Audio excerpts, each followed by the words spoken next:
Hello everyone and welcome to Don't Worry It's Only in the World panel. Guys, do you want to just go along and introduce yourselves? I guess we're starting with me, are we?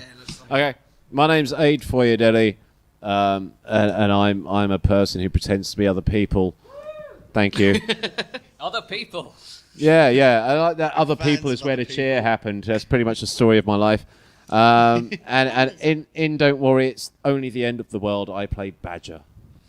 Hello, I'm Joe McCarthy, and yeah, again, I just talk a lot of rubbish like Aid does as well, but unlike Aid, I played the character called Owen, and yeah, we had a couple of other little silly bits in there as well. Hello, and I'm Chrissy Gregg. Hello! And I've just had deja vu, and it wasn't very nice. But yes, in this, Don't Worry, It's Only the End of the World, the main two characters I play are God and Death. So not big roles. Nothing major, nothing to worry about. It comes to us all. God. God comes to us all. Didn't realise you were a missionary as well. He avoids me. I'm Tom Rees-Williams. I got the joyous role of script editing. Don't Worry It's Only the End of the World, and I also played Andrew. And hello from back here, my name's Al Shaw. I wrote and also played the narrator in the show. So before we kick off with talking about it, we've just got a quick clip to play you guys. This is from episode 1. No, it's not. It's from episode 6. I've just seen how long the clip from episode 1 is. And in this section, Betty, played by the wonderful Sarah Isles, who couldn't join us today, unfortunately, has just got into a meeting with the Prime Minister to complain about her recycling. However, in order to prove how much trouble that the Prime Minister is having with people who want to help, they are sitting in on a meeting with the Friends of Good Government Committee.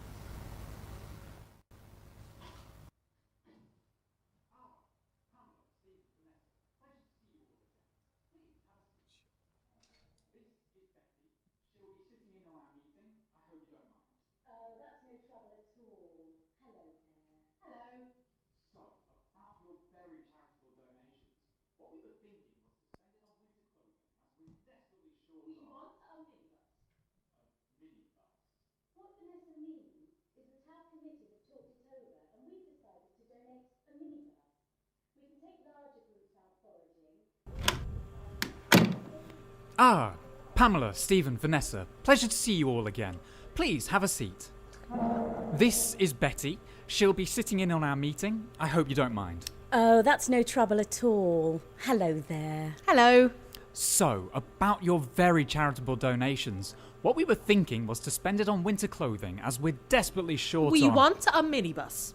A minibus. What Vanessa means is that our committee has talked it over and we've decided to donate a minibus. We can take larger groups out foraging, bring more supplies back, and the older citizens can go out and enjoy some lovely day trips. I love day trips. See, it's a great idea. Yes, well, that is certainly a very creative suggestion, and I appreciate that you've all put so much thought into this issue. However, we do already have a wide range of vehicles, and like I said before, winter clothing... Don't have a minibus. And you do really need a minibus for a good day trip. I love day trips. Like I've said, this is a greatly appreciated gesture. However, you must understand minibuses come with a great deal of attached future costs, like maintenance and fuel. We simply don't have the resources You don't want a minibus? Not really, sorry. Now it... Ah. What? We got a minibus We wanted a minibus. for day trips. I love... Thank you. I think we get the idea. Where exactly do you think you are going to go on this day trip? I think Devon's lovely this time of year. Devon was a 6-hour drive before everything broke down. To get there now would be at least a couple of days' drive. Oh, I like those. They're like a day trip, but double. Who do you think is going to drive it? Well, that's not really up to us. We thought that fell under your remit. And maintain it? Again, your problem really. We did think we could have our group's name painted across the side. Any idea who's going to do that? Not really. But you're the Prime Minister. Surely you can sort that for us. Sorry, And please don't take offence at this, but just how moronic are you? Seems a bit offensive to me. So you've already bought the minibus? Yes, we traded with the Soho people for it this morning. Wonderful. Now see here, our members bravely gave up their food rations for the week to get that minibus. You could be a tad more grateful. You haven't eaten for a week! How on earth are you still going? That's easy. We just ate our own food. Oh, so you grow your own? No, we imagined it. Last night I gave everyone a lovely bowl of steaming hot imagined tomato soup. Mine was stone cold. I thought it was cauliflower. I preferred Mindy's imagined apple crumble. You always prefer Mindy's cooking, don't you? Yes, it's... Right! They're coming Well, back. the government thanks you for your continued support through these trying times. So you'll take the minibus? Yes, we will. Thank you for your generous donation, and please Now, go yeah, eat now- something. No. Well, switched she'll off only the enjoy moment, it if yeah. Mindy cooks it. Yeah, I go don't on, care Yeah, who yeah, cooks this is- it, as long as it's real. All of the talking I did at the beginning was. No problem. No, it was on. it's I actually turned it off. I turned it off when we put it down. Goodbye. Cheerio. Yeah, so long. Yeah. So, guys, should we just go down the line and just do sort of a brief sort of overview about your characters and what you liked about them? Liked. Or disliked, despised? Well, the thing I don't like about my character is he's not in that clip. Yeah.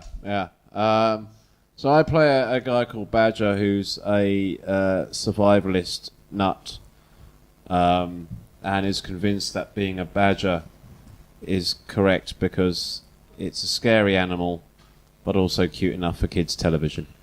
That must be difficult with the current government, doing it. It's, well, I thank you for bringing that point up because it actually brings insurmountable difficulties along with the very role. But no, I like him because he's very, very stupid but very, very good, which is a combination I've only got half right myself. I can't remember what I was saying because I'm stupid. But yeah, so that's it. You didn't hear him. But honestly, he's the funniest one in the whole show. Over to you, Joe. Yeah, I'm really not that funny. No, I play a character called Owen, who he was actually in a coma just at the point of the apocalypse after getting hit by a tube train and soiling himself whilst on the platform and being filmed with mobile phones and becoming a huge YouTube sensation. But yeah, has woken up to the apocalypse, no idea what's going on, and his girlfriend as well has become what they call a peeler, which is a version of a zombie. So so she literally keeps him in the dark for the beginning of it because she doesn't want him to see her, and yeah, from that moment that the lights are switched on, his entire world has changed and has got no idea what is going on, whilst others have seemed to have sort of adapted to what's going on. Well, they died, didn't they? Yes, and, well, as you know, I played God and Death. It was fun, and Death I loved because I was given freedom to kind of make her something that you wouldn't immediately think of as Death. A sort of, regional accented thing. Do the accent. Do Go the on, accent. give us some Yeah, death. give us some It's a death. little bit of On holiday, so please don't bother me, sort of thing. And that kind of person, very, very avuncular and kind, and so yeah, not the kind of sort of person. Sort of person you'd meet kind of. Yes, your average. Yeah. Yeah, and she had a nickname, Dee Dee, That's really scary, that. which I suppose, can be a bit scary because it's a bit like going to a nice looking dentist. That doesn't exist. Sorry, I work with dentists. That just tickled me. Yeah. And God, well, God is supposed to be omniscient, omnipotent, all the omnis, but I don't think this particular God was. In fact, she got the sack in the play. Which is based on a true story, so. It is, yeah. Well, yes. That's what I was going to say. Fate. It was the committee. Yes, it's no, Head of me. And of not course, one person it above does God, but there is a touch upon committee. kind of what's going on now, doesn't it? You know, we've Right now. God, haven't we? And You do know we're in a church. no, this is what Yeah, I'm but trying he's to not. say. I'm on his or her side, or both of their sides. This has suddenly gone a different way. Whose side are you on? Theology discussion. I was going to say, it's starting to sound sort of interdimensional now. Yeah. Shall we slip over to Andrew? And moving swiftly on. I think Who hasn't been invited? Yeah. No. Let's slip into Andrew. That was what I heard. I play Andrew. He's pretty clearly motived, I would say. He has one aim, just to find the man in the most power who can keep him safe, and then just follow them around, pretty much, just fall madly in love with them. Yeah, that's your remit. And then we've got two more characters who unfortunately couldn't make it with us today. So we've got Summer, who is, like Owen was saying, Owen's girlfriend, who keeps falling apart. Nice. And they sort of take her fingers and use them as lockpicks and things like that. And then we also have Betty, played by Sarah, who is the epitome of middle class, keep calm, carry on. And the whole sort of quest across the wasteland is motivated by her going to complain that her recycling hasn't been taken away. And what hasn't been recycled is the dead remains of her family.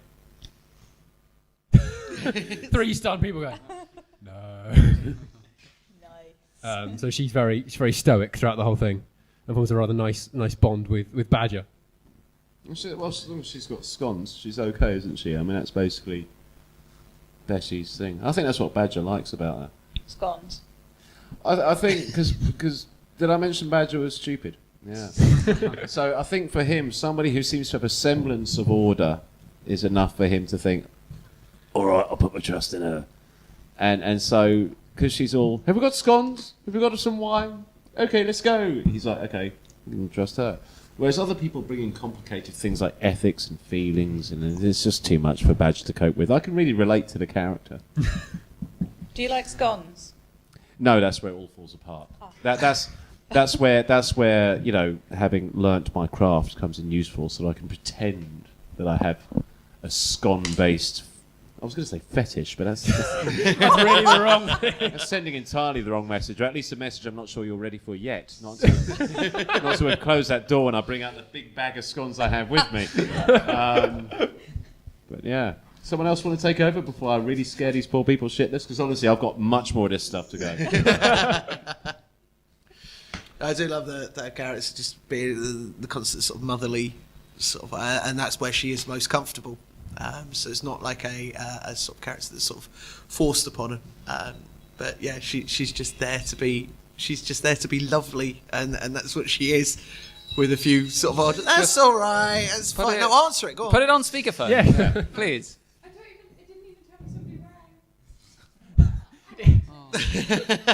That's just Siri fucking with you. Although the technology of your pocket is amazing, because that's TARDIS technology. It's a huge phone. The phone looks about as tall as your torso, and yet for some reason you've got a TARDIS shorts on, haven't you? Basically, that's amazing. I'd like TARDIS underpants, but I actually don't need any that are bigger on the inside. It's fine. Were they designed for an iPhone? I don't think I've actually seen trousers that are specifically designed around your phone. Fully interactive. Your eye flies are open. It's pretty seamless. They're under PVC. Oh, so Because you can touch them, yeah. no, That'd be I strange reckon, no, if you there'll be come up sort and of, just running your hands there'll be over your the sort of trousers. plastic, the horrible sticky, and as soon as you knock it though, your trousers will crack. Monumentally expensive to replace them. And it'd be awful when you get home drunk and you can't remember the 4-digit code to unlock your trousers. Especially if you need a wing. Yeah. That's just trouble.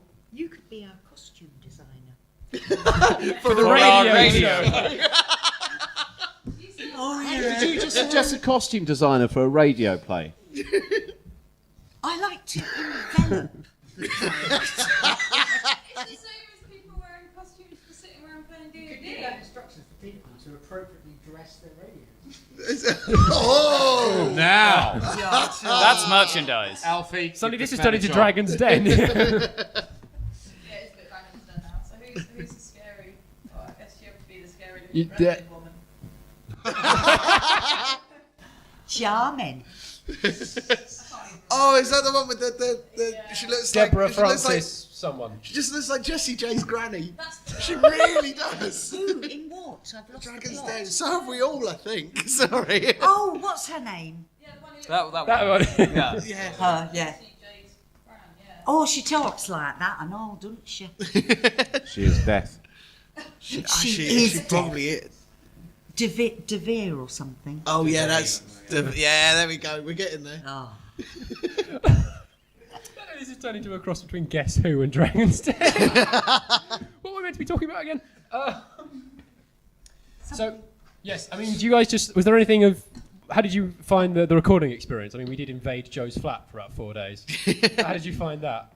Personally, I loved it because I didn't have to get up early and go anywhere. I rolled out. I did 2 of those episodes. I can't remember which 2, but 2 of those I recorded whilst wearing a Batman onesie for the entire day because I had just rolled out of bed.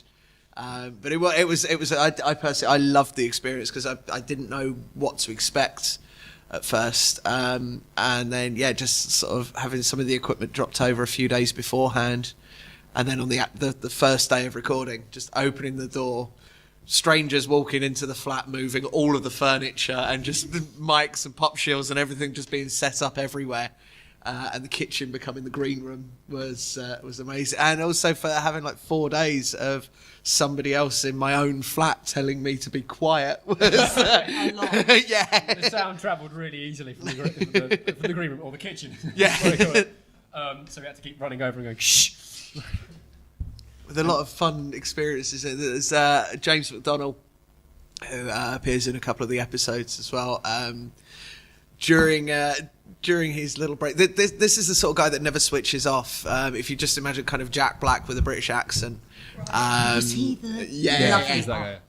guy. Who I had a few chilies in my kitchen from ones that I'd grown, and I've got some habaneros in there, and he just kind of, oh yeah, go on, it's going to be fine, we'll have a taste of this. There is a wonderful video of him chewing on one, fade into black, and a 5 minute later popping back up with tears running down his face in a lot of pain. And this is whilst we're all being very serious and recording the radio show. Did you hear about his audition track? He sent over the audition track for Narrator 2, but sent with it a dubstep remix. I didn't know that. Yeah. I might have to just release that on its Could own. you please include that in some of like the behind the scenes outtakes. stuff and outtakes? Yeah, That'd be sure. great. Oh my God. Was he aware that he'd done that? I'd hope so. Accidental dubstep remix. That's Oh great. no. It's like quite easy to recover when like you have outtakes and stuff because I used that act bit and when something hilarious happens and you just get saying that same bit over and over and you just break at the same point. Did you guys have moments like that? Well, of course, we're all professional actors. One must, train to sort of come out of that corpsing mode. Use discipline. Fuck that. No. Alfie was very good at doing the very quick guys shut up, we've got to get this done I mean, I think to be honest, and I mean, we're all fairly silly people. Some more sillier than others. I'm sure I don't know what you mean.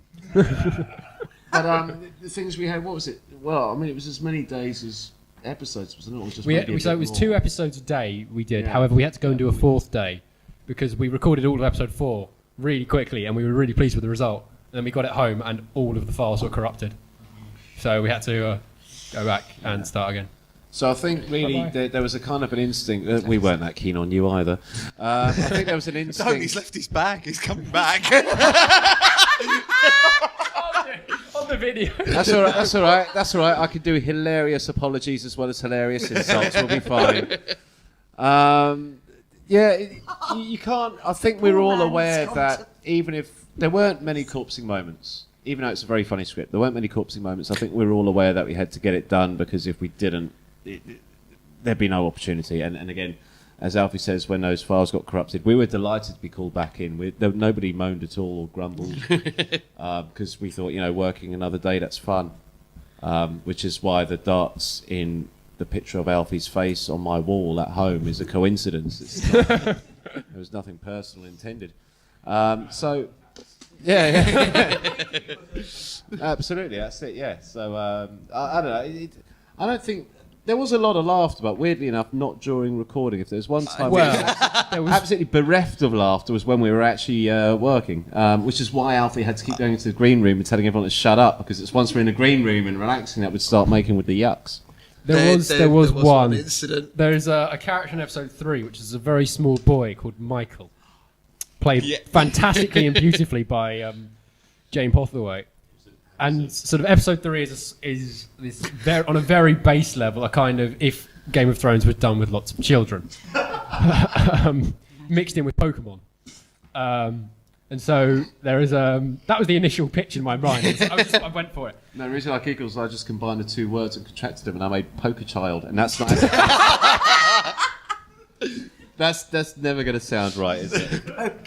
And so we had Jane coming in and doing Michael, and then for reasons you will understand when you listen to the show, we had to do a 1-minute cry track, ending with her going ah.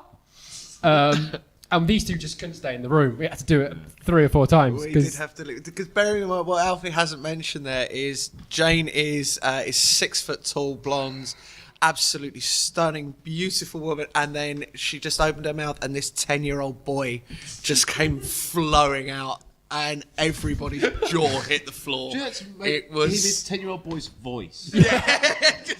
Manifest she the wasn't 10-year-old storing child. him in her cheeks like a hamster.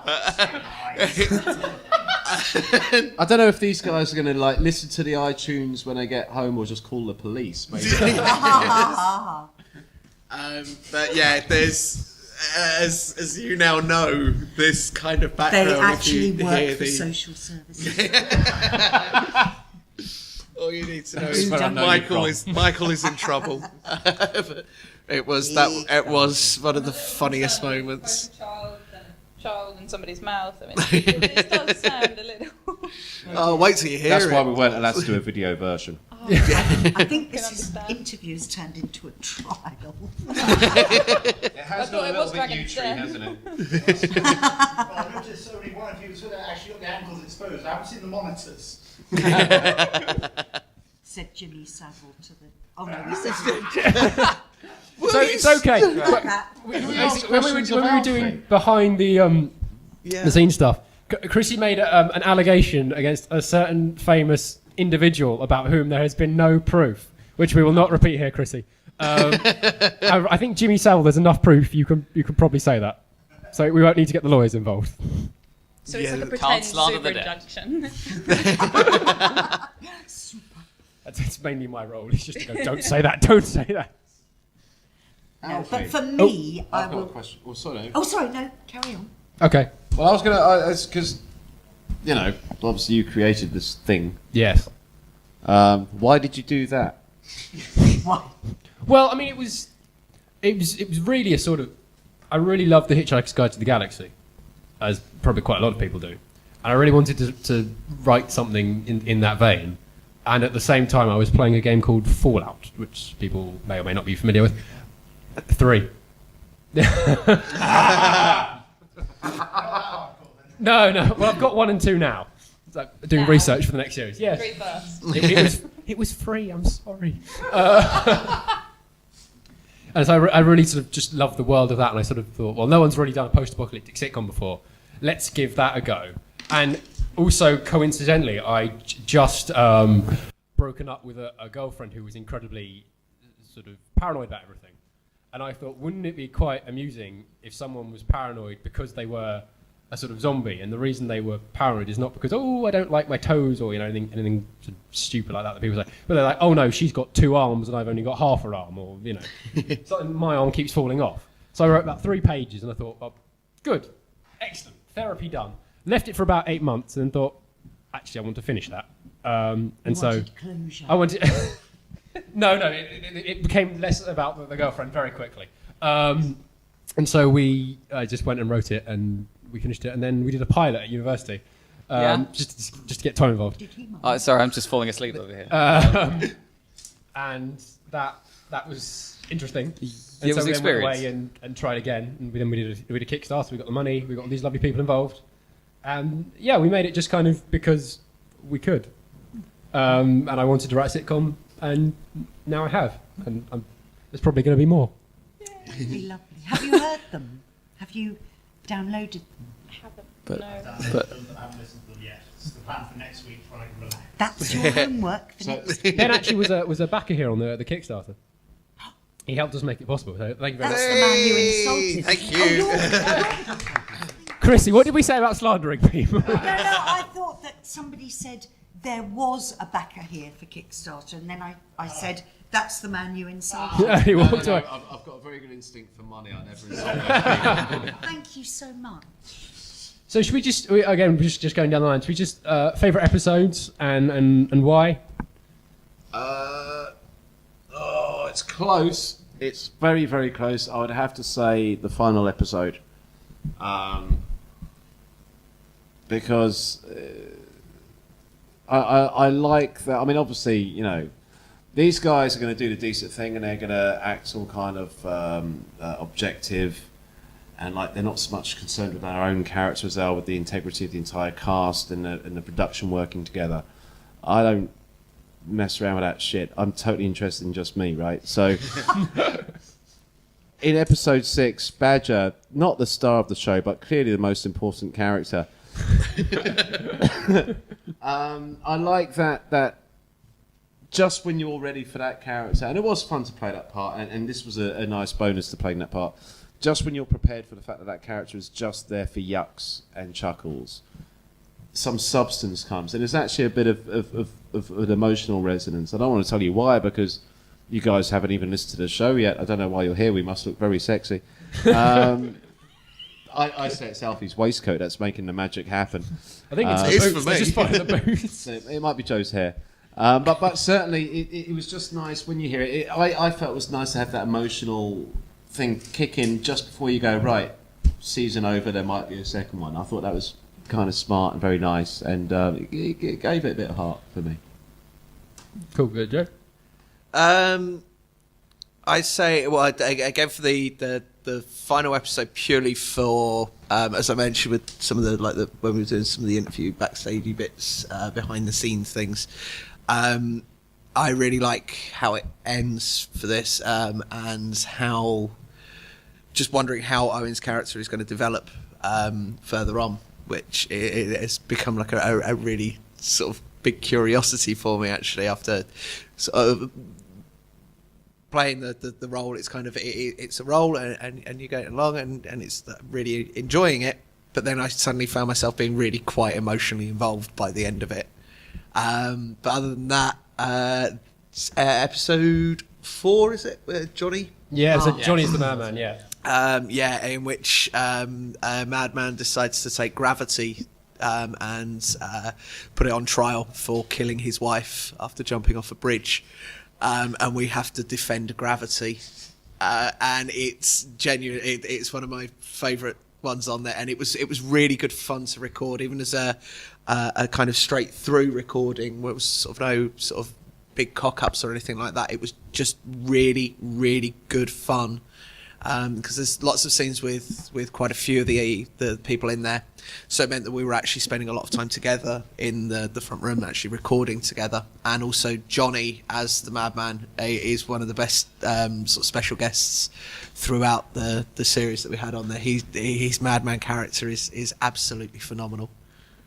And yeah, it was one of my... I did love in that the pairing of Pietro and Warren as Sir Isaac Newton and the apple that fell on his head. Yeah. His apple in particular is a...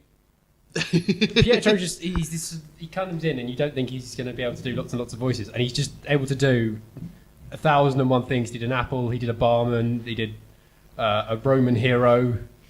He can do pretty much anything. It's really impressive. I think his apple was one of the best representations of an apple I've ever heard in an audio. Yes, absolutely. Chrissy, favourite episode? Well, look, I'll be honest. We haven't heard any of them. I can't remember a single one. I've had a few technical issues with my computer, so I haven't listened to 5 and 6, but I will. I'm not.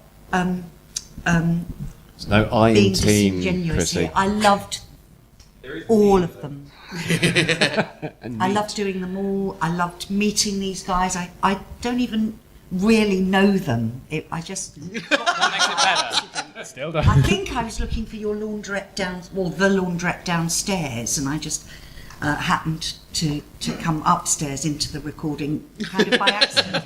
It wasn't like that, but it could have been like that. Do you know what I mean? But all of them. Probably for me, because I can remember now that, the old... Does it take some time these days? I am really so ancient that even my womb is haunted, Sorry, I nicked that from somebody. Sorry. What, your womb? You stole your womb. You're haunted. Why did you steal a haunted womb? You should sell it on eBay. Yeah, actually, Sell it on eBay. Ah. You put haunted in front of anything on eBay and you make about 50 quid more. If you put what? Haunted in front of anything on eBay, you'll make about 50 quid more. Yep. That's blinding. Brilliant. I'm selling my haunted socks. But yes. That's amazing. I loved them all, really. Excellent. Tom? Which episode did I like most? I'm gonna say I probably also think that 4 was my favourite because it came out from the off pretty much. That's true. He was the least Yeah. in terms of script editing. It was the one that. But also it was that that's not to take away from any of the other ones, but it was just a really well written episode. So congratulations on that, I guess. But, Thanks very much. I understood that you say that 6 was your favourite because 6 took 6 ages. took ages to finish. Yeah. Oh, it did. 6 was just replotting. Oh no! In through. terms of writing, not even Yeah. recording, there were I think 5 or 6 drafts of that in the end. Oh, right. All were very different from the last. And a lot of stuff about Badger that was initially going to go in the finale has now been hidden. So there's one Badger revelation, but the second Badger revelation is yet to come.